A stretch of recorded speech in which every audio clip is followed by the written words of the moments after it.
And here is the 8th red flag. Watch out for organizations that create unnecessary hurdles for you to pass their certification training. Pay attention to if they require written case studies that you have to document outside of class time. This is a tedious process that prioritizes your ability to document and to follow administrative directions over your ability to actually facilitate powerful hypnosis sessions. What's worse is the assessment process is entirely subjective, and you and all of your hard work are at the mercy of which grader is assigned to you, and to a pretty extreme degree. To illustrate this point, I have a first-hand example of this happening to me where I almost lost thousands of dollars in my hypnosis tuition, even though I facilitated excellent sessions and documented them well, and I even passed with flying colors once the grader looked at my work a second time. I know that all probably sounds unbelievable, but when you hear the story, it's actually alarmingly believable. And please know that what I'm about to share with you is not an anomaly. Things like this happen all of the time. I've witnessed personally worse examples than what I'm about to share with you, and so have many of my students when they've trained with other hypnosis programs. This is one of the many reasons students feel not only happy but relieved that SEH exists. We simply do not set you up for failure. We are always focused on setting you up for success. We always look for ways to treat you well because we want to help you, and we want to help the client, and we want to help the field of hypnosis overall. All right, now that we've established that SEH is here for you and you don't have to be at the mercy of these other organizations, here is the story.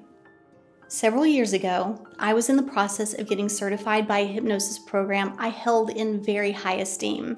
I'd waited more than a year to gain acceptance into the program, and I really enjoyed the training. It was actually one of the best trainings I've taken, and I knew that as part of the certification requirements, I would need to facilitate and document 6 sessions.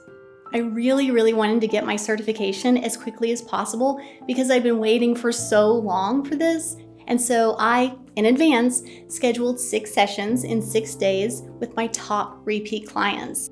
I got permission from the lead instructor to schedule the first session for the final night of our in-person training. I did this on purpose because I wanted to be able to show him my documentation before completing the next 5 sessions, just to be 100% sure I was doing it right. So I facilitated this session late into the evening and then stayed up really late to finish the documentation. It took a long time, but it was so worth it because I was able to get immediate feedback from him the very next day, so I could proceed confidently with my plan to facilitate and document the next 5 sessions during the next 5 days. So that morning, before we all left the training facility, the lead instructor reviewed my work and said, and I quote, "This is a beautifully written narrative." He even told the other lead instructor what I was up to, and the second instructor informed me that I was going to break the record of the fastest certification ever in that program because the current record was about 30 days, and I was going to get it done in 6. I, of course, was beaming with pride and so excited and proceeded with my plan and worked really diligently over the next 5 days and completed everything I set out to do. Then, about a week and a half later, I woke up to an email from the certification manager, and she began this email with the phrase, "to put it nicely," and then proceeded to tell me that my assigned grader said that my work seemed rushed, so the grader recommended that I resubmit, as in, I was given a failing score. She then informed me that this meant I had only one more chance to get it right, or I'd fail out of the program. And that entire year that I waited and prepared for this training, and the thousands of dollars that I spent, and the tremendous amount of time and effort I'd invested would be completely wasted. So I better make sure that I submit only my best sessions the next time. As you can imagine, I was completely devastated, and extremely confused. I didn't understand how my first session could get such high marks, and then the next 5, which definitely met the same high standard as the first, could somehow fall short. In a moment of grief, even though I was so embarrassed, I told a friend about what happened. And I am so grateful that I did, because he immediately understood what went wrong. He said to me, "Courtney, you made them look bad. They want to believe this work is complicated. They want to believe they've accomplished something impressive by earning this certification.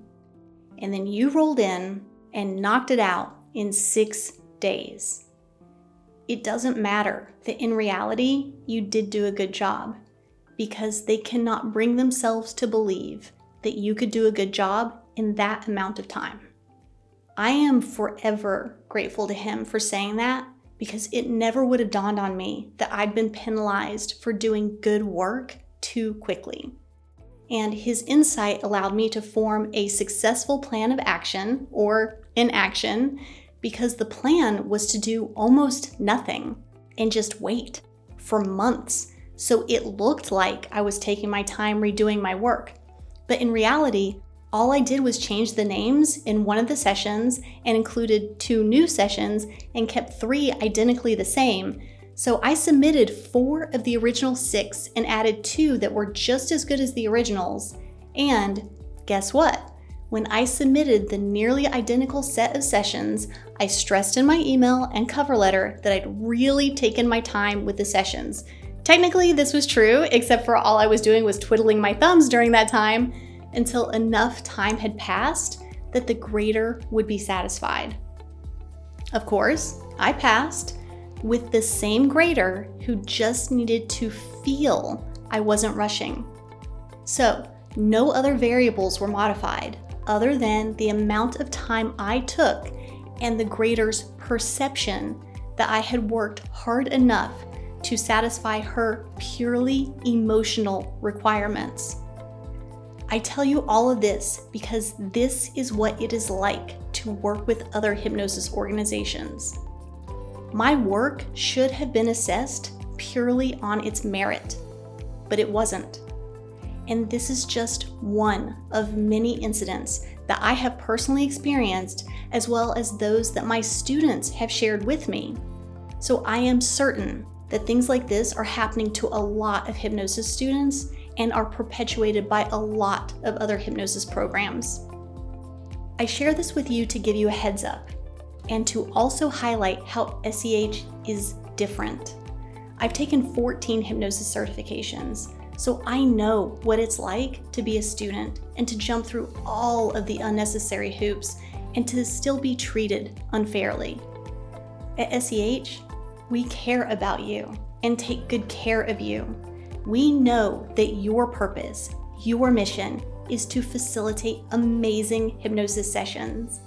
And at SEH, we have structured every facet of our training, including the documentation process, to ensure that you are spending your time on what really matters, becoming a world-class hypnotherapist and building a beautiful business that makes a significant impact on the world. And great news,